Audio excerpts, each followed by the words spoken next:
Écoute, Paul, c'est pas facile pour moi de te dire ce que j'ai à te dire.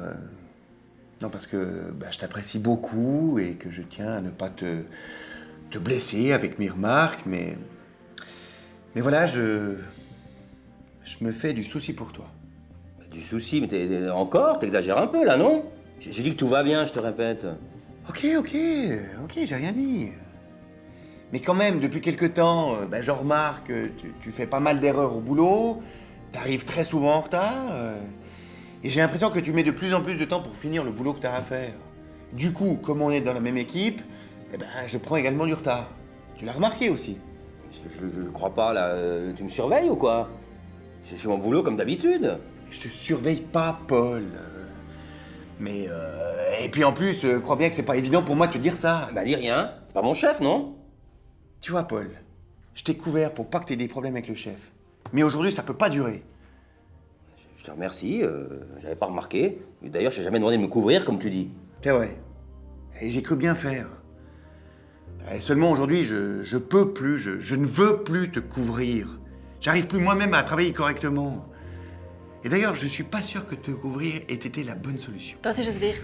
On aborde un thème ici très important, comme on l'a déjà vu dans le premier exemple. Le fait de vouloir couvrir quelqu'un que l'on aime bien. Si on le fait sur un court terme, cela peut être envisageable. Mais si la situation ne change pas, il faut lui dire quelque chose. Car plus on attend, plus cela va devenir difficile d'en parler. Et je suis pas sûr que te couvrir ait été la bonne solution. Faut pas exagérer, j'assure quand même pas mal au boulot, non? Ouais, au début, ça se voyait pas trop, mais depuis quelques temps, ça va de moins en moins bien. Faut pas que t'exagères un peu, là?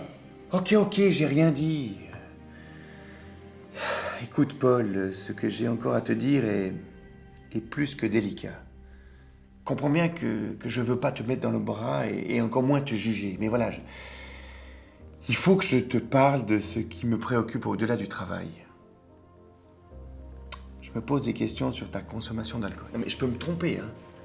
Mais je sais pas si tu bois au boulot ou si tu bois trop le soir, mais sache que ça se sent.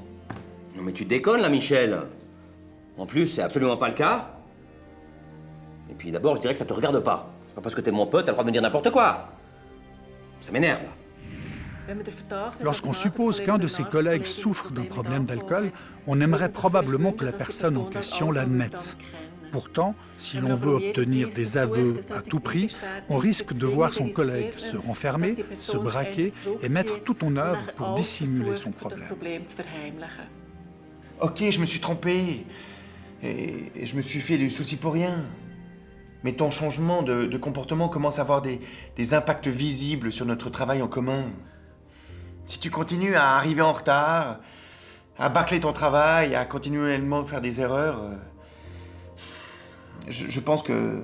Enfin, on va avoir des problèmes avec notre chef. Je peux plus te couvrir et ça, faut que tu le saches. Ouais, si c'est ça l'amitié, je te remercie.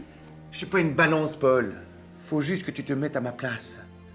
Je t'ai couvert parce que je pensais que ces changements de comportement que j'ai pu observer au boulot allaient rapidement s'arrêter. Je me suis trompé. Je vais encore rien dire cette fois au chef.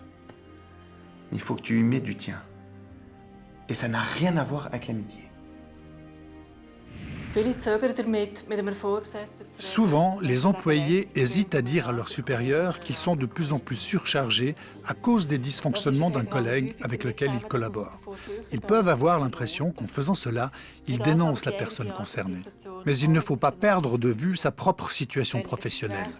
Lorsque le dialogue avec le collègue en question ne porte pas ses fruits et que la situation devient de plus en plus tendue, il ne faut pas hésiter à s'adresser à son chef. Dans ce cadre, nul besoin de parler des doutes concernant la consommation d'alcool du collègue, mais uniquement des changements factuels observés depuis quelque temps et qui ont un impact sur son propre travail.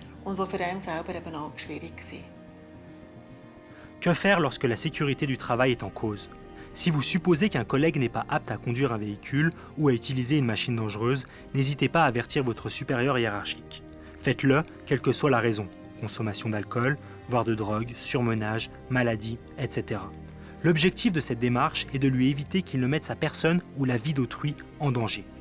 La responsabilité morale peut être lourde à porter s'il arrive un accident à un collègue dont on savait qu'il n'était pas apte à faire son travail au moment de l'accident.